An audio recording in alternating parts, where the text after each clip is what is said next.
அத்தியாயம் 37. நள்ளிரவு மல்லிகை. பிரபாகரன் தோளில் போட்ட கோணி மூட்டையுடன் காலேஜ் கேட்டை திறந்து வெளியேறுவதை விட அதன் மேல் தாவி ஏறுவதுதான் சுலபம் என்று தோன்றியதால் நிற்காமல் கேட்டின் மீது தாவி ஏறினான்.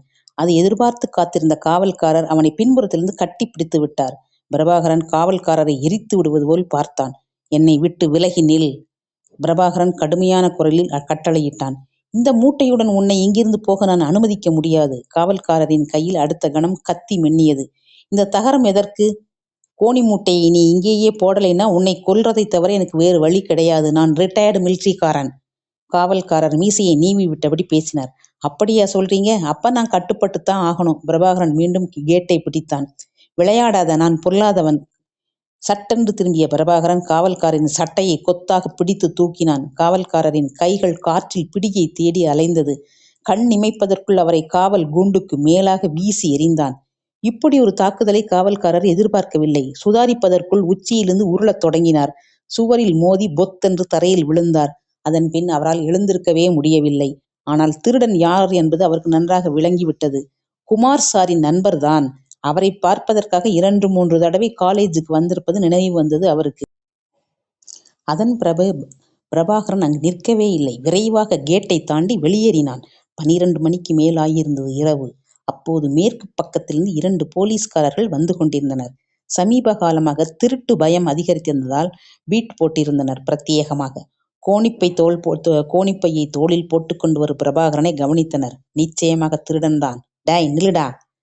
சுற்றுமுட்டும் பார்த்துவிட்டு பிரபாகரன் அப்படியே நின்றான். அவர்களை தவிர வேறு யாரும் இல்லை அங்கு. சாக்குக்குள்ள என்னடா? எலும்பு துண்டுங்க. மனுஷ எலும்பாடா? ஆமா. ஆஹா, நல்ல திருட்டுத்தான். எங்கிருந்து திருடிட்டு வர? சுடுகாட்டுல இருந்து. எங்களை தெரியுது இல்லையா? அதனால்தான் உண்மையை சொல்லிக்கிட்டு இருக்கேன். சந்தேகமா இருந்தா மூட்டையை அவிழ்த்தே காட்டுறேன். வாய்ப்பையை பிரித்து காட்டினான். எதுக்கு இது? மந்திரவாதம் பண்றதுக்கு. சரி, எதுக்காக இருந்தாலும் ஸ்டேஷனுக்கு போயிடலாம். அங்க போன பிறகு வேணும்னா உன் மந்திரவாதத்தை செய்யலாம். ஸ்டேஷன்ல இருக்கிற மற்றவங்களும் வேடிக்கை பார்க்கலாம். என்ன சொல்ற? மற்ற போலீஸ்காரரை பார்த்து கண் சிமிட்டியபடி பேசினார். பிரபாகரன் சாதாரணமான ஒரு மனிதன் என்று நினைத்துத்தான் போலீசார் அவனிடம் பேசிக் கொண்டிருந்தனர். ஏதோ கிளம்பி வந்ததற்கு பலனாக ஒரு புதிய கேஸ் கிடைத்ததாக இருக்கும் என்று கருதினார். சரி, கிளம்பு ஸ்டேஷனுக்கு. அங்கேயெல்லாம் வர்றதுக்கு எனக்கு நேரம் இல்லையே, வரவும் மாட்டேன். பிரபாகரன் தன் வழியே நடக்க முயன்றான். நில்லுடா. நாங்க சொல்லிக்கிட்டே இருக்கோம், நீ பெரிய ரவுடி மாதிரி போய்கிட்டே இருக்க. போனா போகட்டும்னு பொறுமையா பேசினா விளையாட ஆரம்பிச்சிட்டியா? ஒருவர் சட்டென்று பாய்ந்து அவனை பிடித்தார். ஆனால் பிரபாகரன் 2 பேரையும் ஒரே நேரத்தில் 2 கைகளால் தூக்கி வலுவுடன் வீசி எறிந்து விட்டான். அந்தரத்தில் பறந்தார்கள். அங்கிருந்த காம்பவுண்ட் சுவருக்குள் போய் விழுந்தார்கள். பிறகு எதுவுமே நடக்காதது போல அவன் பாட்டுக்கு நடந்து போய்க் கொண்டிருந்தான். தட்டு தடுமாறி எழுந்து பார்த்தபோது பிரபாகரன் காணாமல் போயிருந்தான். லாரி ஒன்று அந்த பக்கமாக வந்தபோது கை காட்டினான். லாரி நின்றது. விசாரித்த பிறகு ஏறி உட்கார்ந்தான்.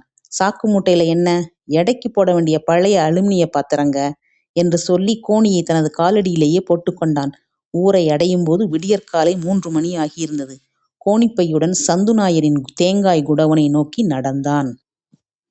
பிரபாகரன் என்கிற கோவிந்தனை எதிர்பார்த்தபடி ஜெயந்தனும் சந்துநாயரும் அங்கு காத்திருந்தனர். பிரபாகரன் கதவை தட்டினான். அவனிடமிருந்து கோணிப்பையை பார்த்ததும் இருவரது முகங்களில் மகிழ்ச்சி தாண்டவமாடியது. இதுதான் நமக்கு தேவைப்பட்டதா? ஆமாம் என்றபடி பிரபாகரன் கோணி மூட்டையை பிரித்தான். காலதாமதம் செய்யாமல் உடனே எரிச்சுட வேண்டியதுதான், ஜெயந்தன் கூறினார். சந்துநாயர் கோடனுக்குள் தயாராக வைத்திருந்த மண்ணெண்ணெய் டின்னை எடுத்தார். ஸ்ரீதேவியின் எலும்புக்கூட்டை பக்கத்தில் இருந்த கொன்றை மரத்தின் அடியில் போட்டனர். மந்திரம் உச்சரித்தபடியே அதன் மீது மண்ணெண்ணெய் ஊற்றி ஜெயந்தன் தீ கொளுத்தினார். எலும்புக்கூடு எரியத் தொடங்கியது. இனிமேல் அவள் கண்ணுக்கு தெரியும்படியாக உலாவ முடியாது. ஜெயந்தன் வெற்றி பெருமிதத்துடன் பேசினார். கோவிந்தா, இந்த எலும்பு மொத்தமும் எரிஞ்சு சாம்பலாகிற வரைக்கும் நீ இங்கேயே காவல் இரு. முழுசா எரியறதுக்குள்ள யாராவது கொண்டு போயிட்டாங்கன்னா சிக்கல், ஜெயந்தன் எச்சரித்தார். சந்துநாயரும் ஜெயந்தனும் அங்கிருந்து கிளம்பினர்.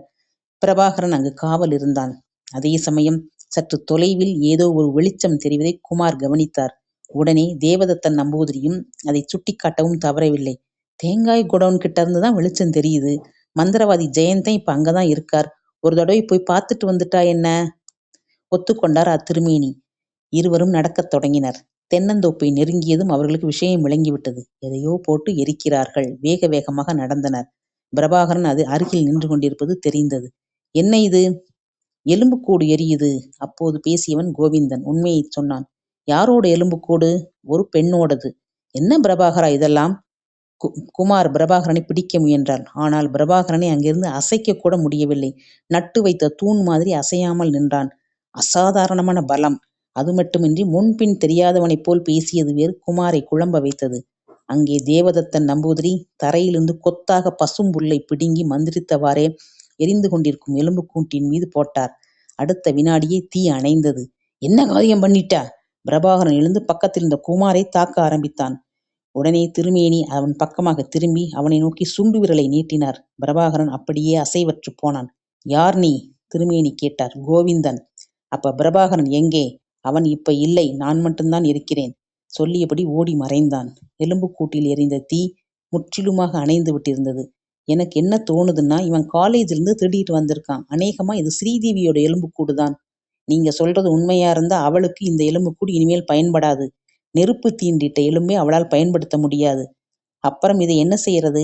தேவையான மந்திரங்களை பிரயோகித்து நாம இதை பாதுகாக்கணும். அப்படியான ஸ்ரீதேவியோட விஷயம்? அதை பிற்பாடு பார்த்துக்கலாம். இந்த எலும்புக்கூட்டை என்ன பண்றது? அதை திரும்பவும் அந்த கோணிப்பைக்குள்ளேயே போட்டு எடுத்துட்டு வாங்க. குமார் எலும்பு துண்டுகளை கோணிப்பைக்குள் போட்டுக்கொண்டு திருமேனியை பின்தொடர்ந்தார். இருவரும் இல்லத்தை அடைந்தார்கள். தற்சமயம் இந்த மூட்டை அந்த எட்டி மரத்து மேல இருக்கட்டும், மறைவா வையுங்க என்றார் திருமேனி. உடனேயே மரத்தின் மீது ஏறிக்கொண்ட குமார் கோணிப்பையை எட்டி மரத்தின் அடர்த்தியான இலைப்பரப்புக்குள் மறைத்து வைத்தார். அடுத்தபடியாக நாம் செய்ய வேண்டிய வேலை கோவிந்தனை அழிக்க வேண்டும். அவன் பகல் நேரத்தில் எங்கும் வெளியேற முடியாது. இரவு நேரத்தில் அவனை பிடிப்பதும் சுலபமல்ல. அதனால் அவன் பகல் பொழுதில் தங்கியிருக்கும் இடத்தை நாம் கண்டுபிடிக்க வேண்டும், தேவதத்தன் கூறினார். பொழுது புலர்ந்தது. சந்துநாயரும் ஜெயந்தனும் ஒன்றாக புன்னை மரத்தின் அடிப்பகுதியை வந்து பார்த்தனர். அங்கு கொஞ்சம் புல் மட்டும் கருகி கிடந்தது. சாம்பலை காணோமே? சந்துநாயர் கேட்டார். நானும் அதை பற்றித்தான் யோசித்துக் கொண்டிருக்கிறேன். எலும்பு எரிஞ்சதா தெரியலை. நடுவுல என்னமோ சிக்கல் ஏற்பட்டிருக்கு. எதுக்கும் குடவுனுக்குள்ள போய் பார்ப்போம். அங்கு கோணி மூட்டி இல்லை. பிரபாகரனையும் காணோம். இதன் தொடர்ச்சி அடுத்த பதிவில். சப்ஸ்கிரைப் செய்து கொள்ளுங்கள் நண்பர்களே. நன்றி. காலமெல்லாம் கதைகள்.